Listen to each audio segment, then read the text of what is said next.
Hey, you're a free-to-play player, I'm a free-to-play player, I want to clear CC at a high risk, maybe you do too. Let's find out.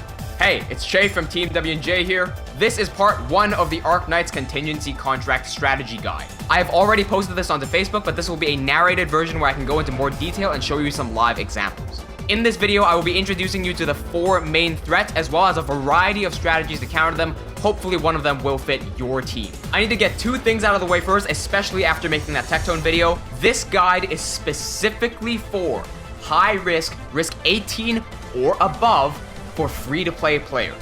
If you do not care about getting 18 risk or higher, this video will not apply to you. I will not be listing every single strategy because there are many strategies. Plus, new strategies are being discovered very often, so even if there is no perfect strategy for your team composition, there may still be a chance for you to be able to clear it. You can join our Discord server linked in the description if you want a personalized strategy. Third thing here, I did not discover anything here. I simply spent months and months researching contingency contract since operational intelligence. I have also participated in CC2 live streams, so I know how it works and how challenging it can be. Thank you to the CN players who published their strategies and have helped proofread this guide. The final thing is that you must have sufficient game knowledge to understand what can and cannot be replaced. Saria cannot be replaced with Hoshiguma, even though they're both defenders. Matter of fact, Saria cannot be replaced with Neural or Gumi either, because all 3 healing defenders heal differently. Here's the second thing to get out of the way. This is especially for the people who only watched that Tectone video without the context of this guide that was previously published onto Facebook. This timestamp is to skip the disclaimer, but do not comment negatively if you have not listened to the disclaimer. Listen to the disclaimer if you have any doubts. This guide is for, and check this off as you go along, this guide is for free-to-play or low-budget players, people who already have a strong and diverse team. Meaning, if you have been farming since day 1 as a free-to-play player, you should by now have at least 10 E2s. If you do not, because you have not been farming every single day, that's okay. You don't fit this category, this guide may not be for you.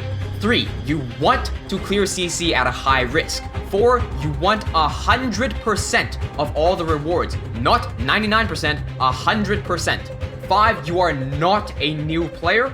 Again, your team has to be established, diverse, and strong already. 6, you enjoy planning ahead for flawless execution. If you enjoy going into a stage completely blind, this guide will not be for you.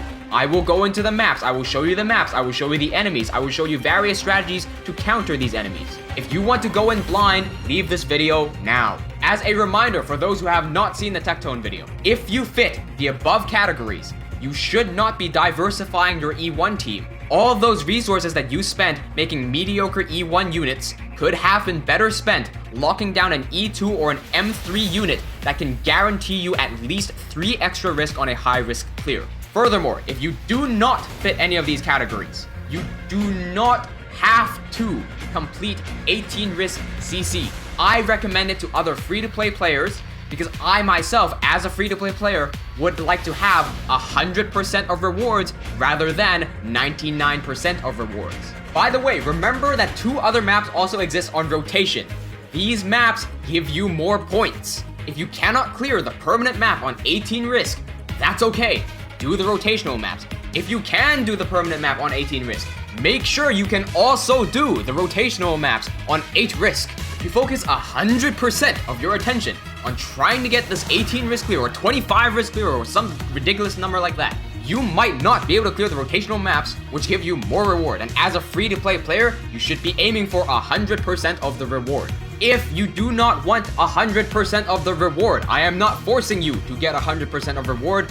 Just don't watch this video. Do not be scared of CC, be excited because this is the most fun game mode in Arknights. The minimum amount of risk that you need in order to clear the daily rotational maps in order to get all the rewards is 5 risk.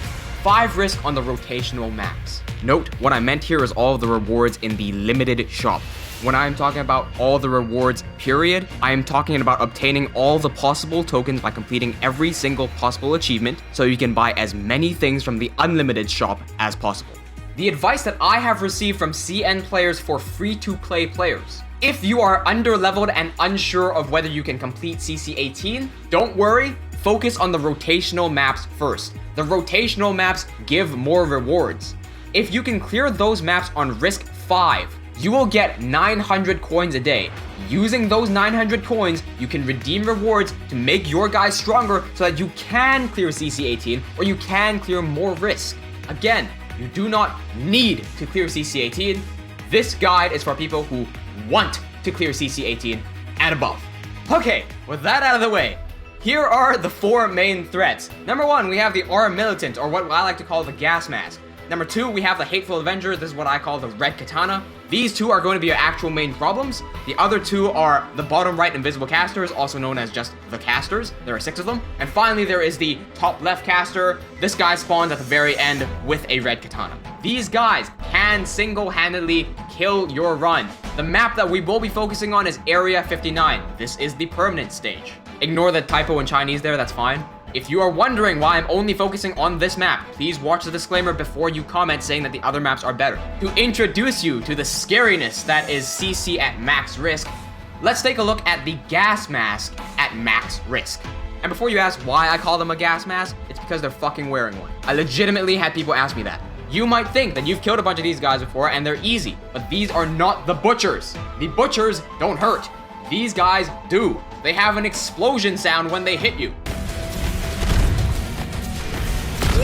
At maximum risk, the gas mask has 66,000 HP, an attack power of 3,402, defense of 3,150, and a res of 30%. If you are scared by those numbers, then relax for a second because you do not have to do this risk.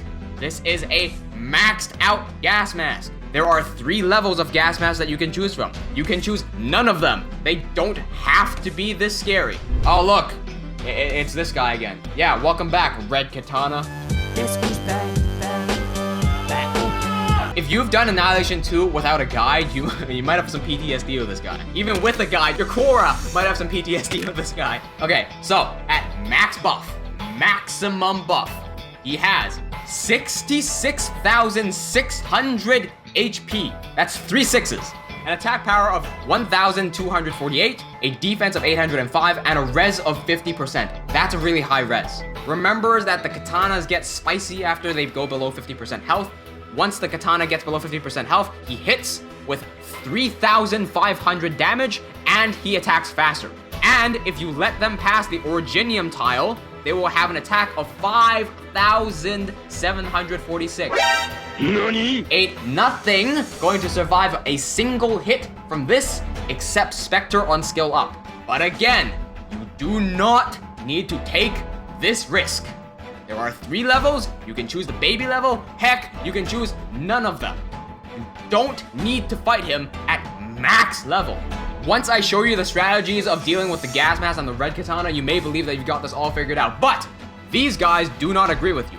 These casters ruin your plans to deal with your gas mask and the red katana. Although the casters do not have risks that specifically buff just them, like the gas mask or the red katana have risks for just them, by choosing all the other risks, you inevitably make these guys stronger, to the point that they can one-shot your Quora, one-shot your Zarya, one-shot basically anything. And because they come out on the bottom right, and all your setup will be on the bottom right, they will come out and they will start zapping you. Not to mention they are also invisible, so you can't just put a sniper there to shoot them. You have to block them before you can kill them. This picture should give you an idea on how to deal with them. Get your Helliger ready. The top caster is the last guy to spawn, and he is designed to wreck your plans for specifically the red katana. However, if you use a different strategy to block gas mask, he will also ruin those plans as well. Again, he is invisible. You have to block him before you can kill him. And blocking him is not as easy as it sounds because the red katana walks out with him, and if you block the red katana, you're basically dead. In my own strategy, I think these guys will cause me a problem, but I will share my strategy in another video. So part 1 of this guide will focus specifically on the gas mask and various strategies to deal with them. This is the path that the gas mask takes. There are a total of 5 gas masks that spawn. The first strategy that I'll present to you is called the cheater strategy. Hold right there, because apparently these guys did not cheat, but I thought they cheated. I don't know who's cheating. CN, this guy's calling that person a cheater. This person's calling that person a cheater. I don't want to bother with it. If you want to get into it in the comments, by all means, go ahead and talk about it, but I ain't gonna get involved because I don't know shit about whether they cheated or not. I just care about the strategy. This strategy was created by the Rhine Lab experimental group, who may or may not be cheaters. I do not know, I do not care. They cleared contingency contract at risk 25 using this strategy. Apparently there was a 26 risk clear, but that person has been banned for cheating. I don't know anything, man. All I know is how this strategy works, and I can explain it to you. The requirements for you to replicate this strategy to a T is virtually impossible. However, you do not have to do 25 risk. You could use this strategy for 18 risk and it would work just fine. In fact, if you did this at 18 risk using the same strategy, a lot of these problems won't be problems. First of all, if you take a look at all of these levels, they are all E2 max. If you are not doing 25 risk, that doesn't matter. E2 30 to E2 40 is a sweet spot for your E2s. The mastery levels that matter the most in this strategy is Magellan and Spectre. Reason being, Spectre becomes invincible for 15 seconds on M3, while she is only invincible for 14 seconds on M2. We need her to be invincible for as long as possible. Magellan also needs M3, because with M3, you are able to basically stop the people in their tracks. It'll make the enemy have a real hard time walking through one single tile. This is important to stall for Spectre and Swartz to recharge their skills. You may have also noticed the potential for Spectre. As I have brought up in the Tectone video, the potential for Spectre is the key to surviving at 25 risk. Hey, thank you CN players who have brought to my attention the other two 25 risk clears, which I think some of them are legit. So there are 3 total 25 risk clears. However, all 3 of them rely on a potential for, sorry, my bad. I say potential for because if you look on A shift, this is 1, 2, 3, 4. This is the talent enhancement. And if you look in game, it says potential 5. So my bad. I mean getting the talent enhancement, whether that's 4 or 5. I hope you understand what I mean here. Talent enhancement. The talent enhancement is how Spectre is able to live through all 3 of the 25 clear strategies. Because in all 3 of those strategies, Spectre gets hit by the cop once, meaning she will be dropped to 12 HP, and because the potential gives her 53 extra HP, dropping her to 12 HP would mean that she would die if it were not for the potential. And if Spectre dies, the person doing the killing, which usually is Swartz, will not have enough time to kill the thing. However, that is only for 25 risk. If you are not doing 25 risk, you can take that potential and toss it out the window. Because I don't think those cops should punch you that hard. The difference between 25 risk and 18 risk is 7. You have 7 risk leeway to shift all these risks around. The potential for should not matter. You should be able to change to something else. Oh, and by the way, remember that these 4 right here are just to deal with the gas mask. You still have the red katana walking around, you still have those casters, and you still have that top caster. Those will be in a separate video. This is just for the gas mask. And if you do not have all 4 of these operators, that's okay. I'm about to show more strategies, but I will go in depth into this strategy first in case you have all the operators. First of all, you may have seen this video on YouTube already. It is called The Reign of the Emperor of Science. If they did not cheat for it, if they did, oh well, we have strategy anyway. I don't give a shit. How this strategy works is that the gas max walks from his spawn and all the way down, but he has to pass through Spectre first. Spectre is able to become invincible when she uses her skill 2. Swartz over here is doing the job of killing. Swartz is the only physical damage operator in the game, capable of doing so much damage that it is able to penetrate the gas mask armor. It just so happens that Spectre being stunned for 15 seconds allows Swartz's M3 to pop and kill the gas mask almost exactly perfectly timed. Magellan's job is to deploy drones to slow the gas mask from getting to Spectre and Swartz so quickly so they have time to recharge their skills. Saria is also actually doing an important job here because medics are banned, meaning Saria is the only person healing, but more so than that, she's also being an SP battery. There is a super duper tense moment right here where Spectre gets hit by this cop guy and gets dropped to 12 HP. This is on 25 risk, meaning if there was no potential, she would not have lived, right? But because she got hit, Saria is able to heal Spectre and give Spectre the 1 extra DP she is missing. Look, the gas mask is already raising his axe. Spectre would not be able to generate 2 SP before that axe comes down. So watch, as Saria heals right here, as Spectre's health restores to maximum because of Saria's heal, she also gets the 1 SP needed to pop the skill just in time before that axe comes down. That is what you call fucking tense. You might also be wondering, why is Saria using skill 2 instead of skill 1? I believe there are 2 reasons for this. Number 1 is to open up the space next to Spectre so that she can 1, kill things faster, and 2, so that Saria herself does not block enemies and Swartz does not shoot the wrong person. Swartz has to shoot the gas mask. The second reason that Saria may be using skill 2 instead of skill 1 is because skill 2 heals regardless of how much health an operator has. As long as they are damaged, Saria will heal them. However, skill 1 is only used when the operator is below half health. Imagine if, when the cop hit Spectre, she was not on full health. That would be a disaster. By the way, there is also an RNG element to this run. So if your run fails, even though you're doing everything perfectly, this could be what's happening. Swartz has an RNG to debuff whatever she shoots. Ryan Lab Experimental Group has reported this happening once, where Swartz killed the cop that was supposed to hit Spectre, so the cop didn't hit Spectre, and Spectre didn't get the heal from Saria, thus not getting the 1 SP that she needed to become invincible. I don't know if they managed to recover that or not. It would be a miracle if they did, but I imagine that that would have been the end of the run. I'm gonna skip over a few pages here because I verbally said everything here. If you would like to download everything as a PDF, I will link it in the description in case you want to read everything, or in case you're offline or something and you just want some reference. So I'm gonna skip this as well. Okay, so here's my recommendation.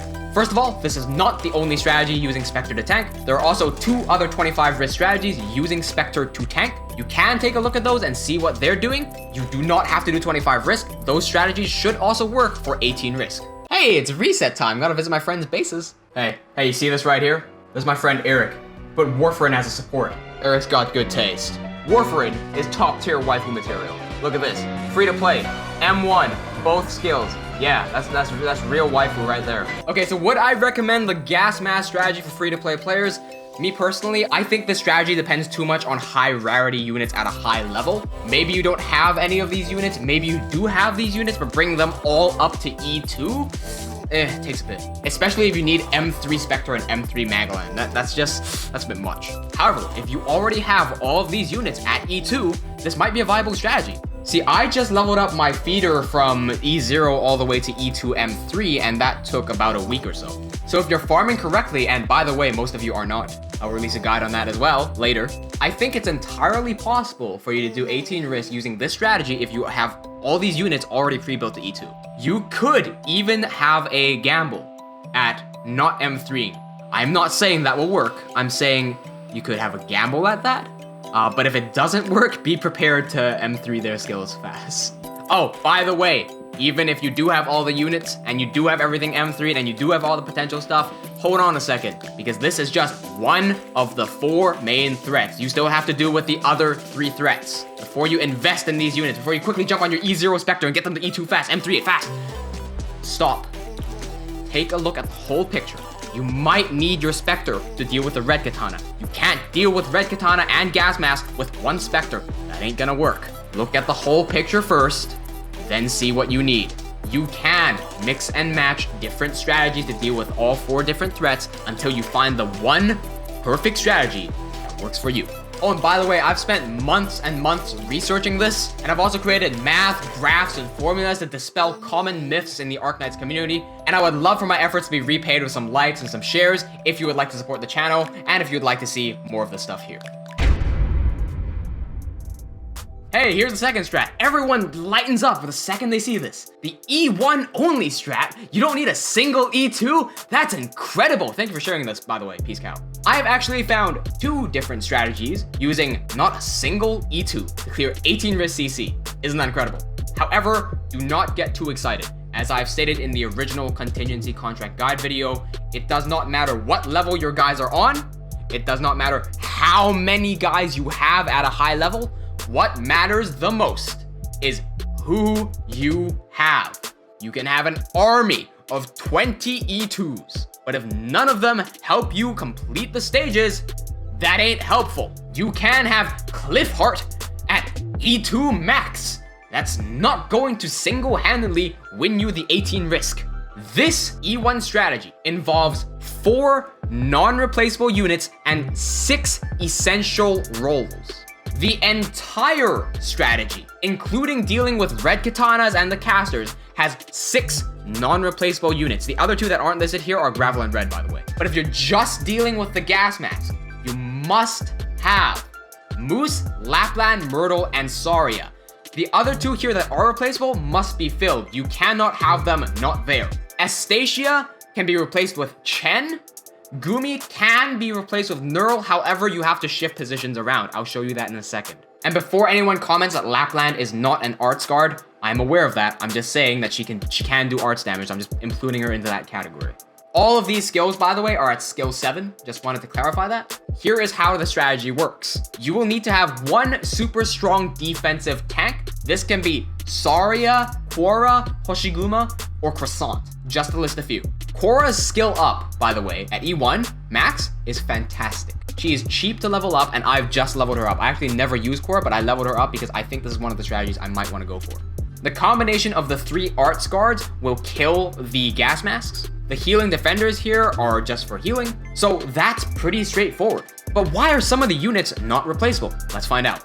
First of all, you know how I said that Saria can replace Quora's positioning? But how can Saria be in 2 places at once? Okay, if you replace Quora with Saria, a few things will have to shift around. I'll show you that in a second. Moose here is not just doing arts damage, she is also debuffing the attack of everyone she's hitting. This way, Quora takes less damage and it takes pressure off the healers. God, I wish I had a Moose. Astacia is good here because she can hit 2 at once with arts damage. Chen is also great because she can hit a lot at once with a lot of damage. God, I wish I had a Chen. Lapland technically is not replaceable either. You could try Midnight. I'm just not comfortable bringing a 3-star into CC. The reason you need Lapland is because she has the range to hit past Astacia or Chen. Myrtle here is super important. Not only is she keeping everyone healed, her DP generation is also the glue for all the other strategies to come together, such as the red katana strategies. She puts everything together. Gumi is used here instead of Neural because Gumi can heal consistently on a short SP charge. She is not the main healer. Saria is the main healer. You can use Neural in place of Gumi. However, you would need to shift people around. Like I said earlier, I will show this in a second. Finally, don't just spam Myrtle's heal. I recommend watching the actual video on the guide for when to pop Myrtle's heal, because there will be times where Quora's shield can't get up and she's gonna take a few shots and she's gonna need some extra healing. On the original analysis page here, I said try to get max potential for all the 4-stars, and while that is still true because you can minus 2 DP, when I stated potential 4, what I meant was to get the talent increase, but then I realized 4-stars don't have the talent until they get to E2, so that doesn't really matter. You stupid. I want to give a special shout out to HINO, who is a CN player who also makes Arknights videos on YouTube and has helped me proofread this entire document. I also want to thank the other people on HINO's server, the Igloo, such as Hal and Lance, who are also CN players and have also contributed to this guide. Thanks a lot, guys. Okay, so what do I mean when I say, oh, you can take Saria and put her in Quora's positioning, but then you have to put Neural here and there? Let me show you. This here is an E1 only 18 risk CC run done by Jinru Fanhua. I probably butchered that because my Chinese is rusty as fuck, but we can move on from that. As you can see, this strategy involves Myrtle, non-replaceable, Moose, non-replaceable, Lapland, non-replaceable, and Saria, non-replaceable. All 4 check, and the 2 roles that must be filled are filled. Astacia, the magic guard, gets taken by Chen. Gumi, the defending healer, gets replaced with Neural. The only extra operator that you need here is an offensive defender, such as Liskarm, Hoshiguma, or even what HINO recommended, Durnar. I don't know why Durnar is not seen in more CC videos. I think she's a good option here. There must be a reason for it. I just don't know. I think she's pretty useful.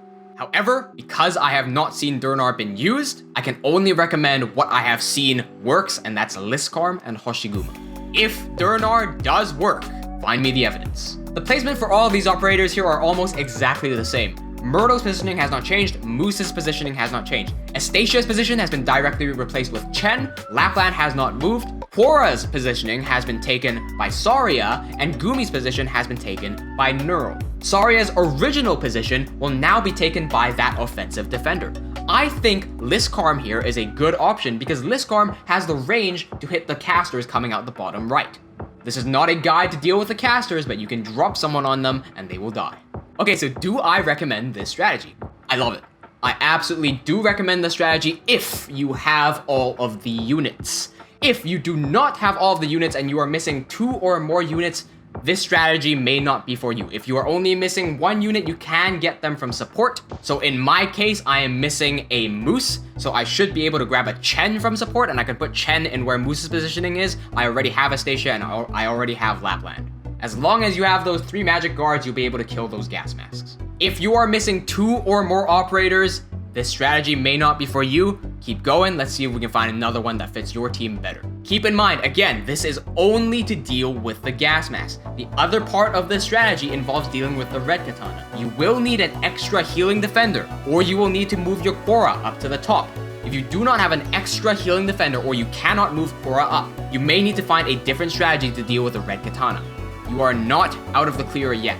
Again, before you go take your E0 Gumi and raise her up to max, take a look at the whole picture first. There might be another strategy that works even better for you. If you invest everything into dealing with the gas mask and you completely forget about red katana and you leave that lane open, you're fucked.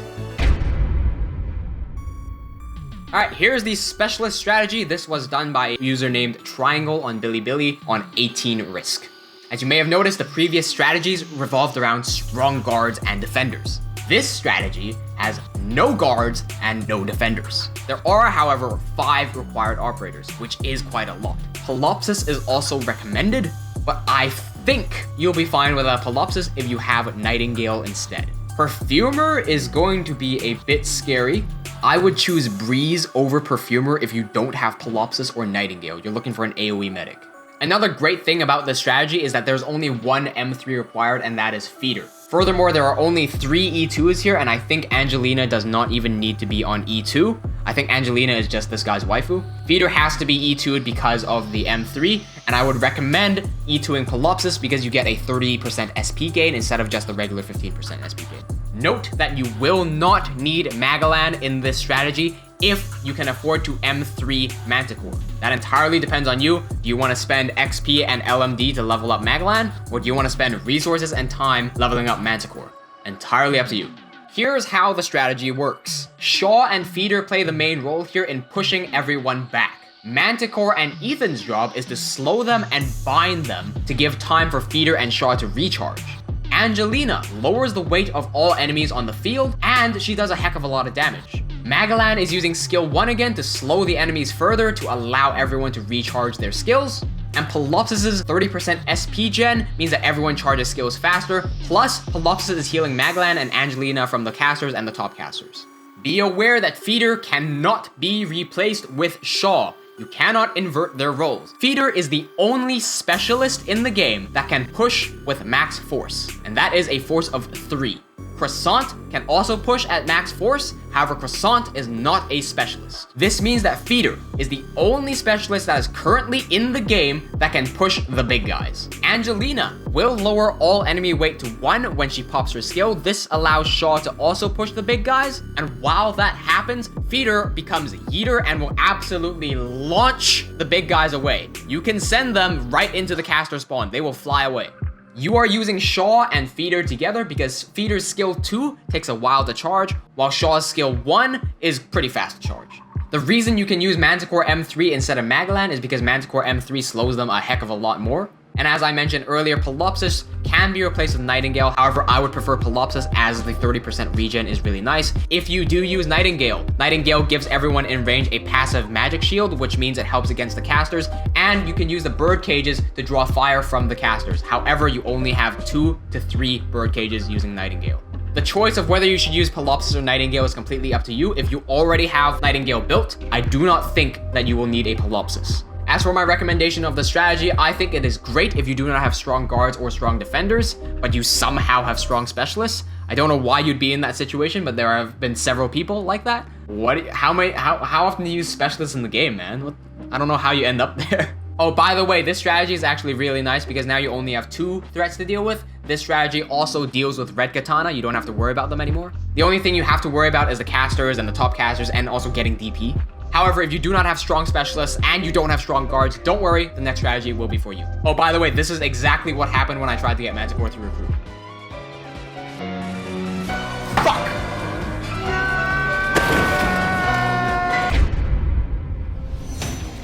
Okay, and here's the 4th strategy. This is the caster's strategy. Hopefully I've covered all grounds here. I know I haven't covered much snipers, but I feel like that's not really so practical. Someone in the comments may be able to prove me wrong with that. If so, please do share your strategies in the comments below and help each other out as well. This caster strategy was created by Kuma on Bilibili, and it was cleared at 18 risk. No, you are not reading that wrong. Myrtle's level is not a typo. Myrtle can be used at E0, level 1, skill level 4.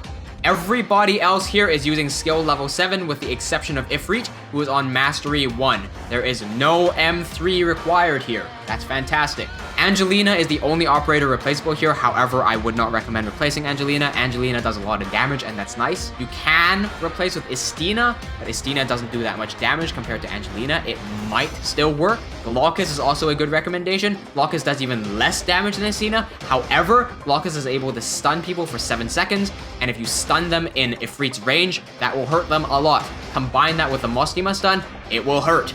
I will get into why the other ones aren't replaceable after I show you the strategy, as usual. The first thing you may notice is that the lane is completely open. Ethan does not block enemies, but that is okay because these guys are weak to magic and we can kill them. Myrtle is actually incredibly important here. Even though she's not killing anyone, you're running Mostima and Ifrit, two of the most expensive characters in the game. Mostima at E2 will have a slow debuff. Angelina is set to skill 1 so she can consistently slow them anyway. Ethan also slows them, and Ethan can also bind them. Ifrit and Aya are in charge of the killing.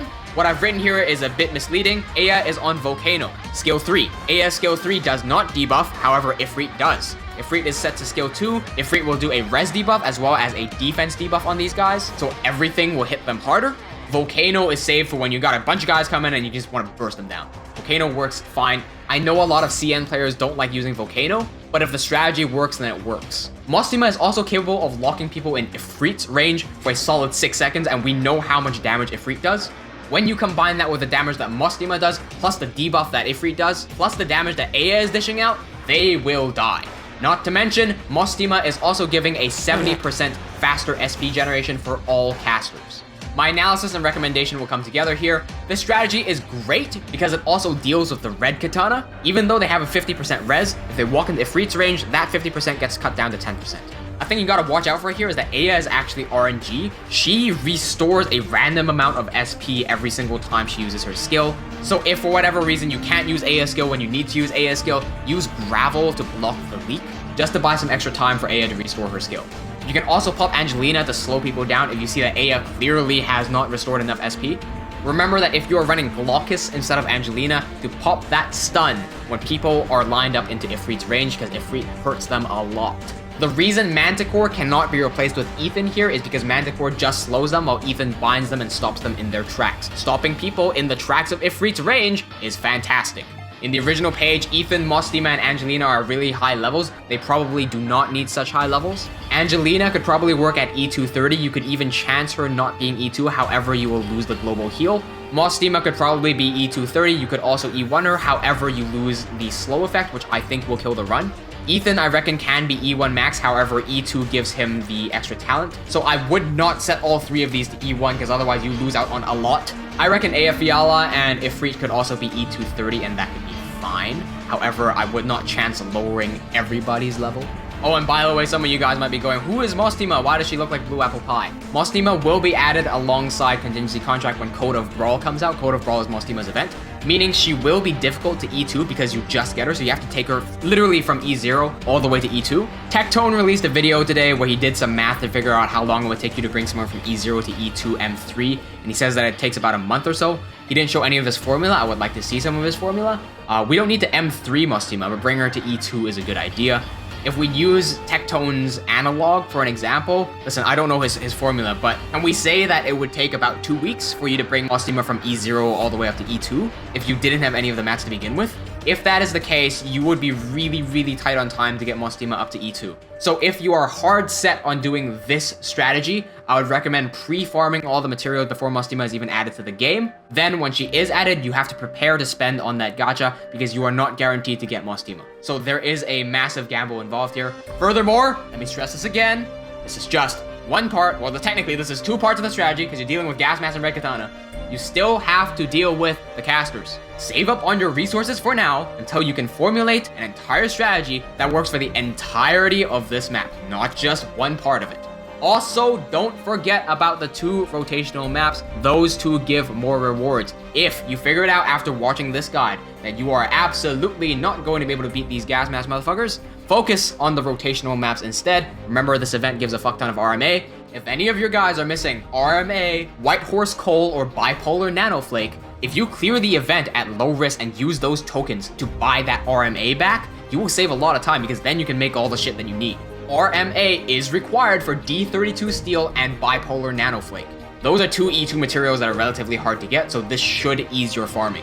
The next video will be on the red katana, so subscribe and hit that bell icon to get notifications, and join our Discord server for personalized tips and advice for contingency contract from the perspective of a free-to-play player. Hope this was helpful. Cheers!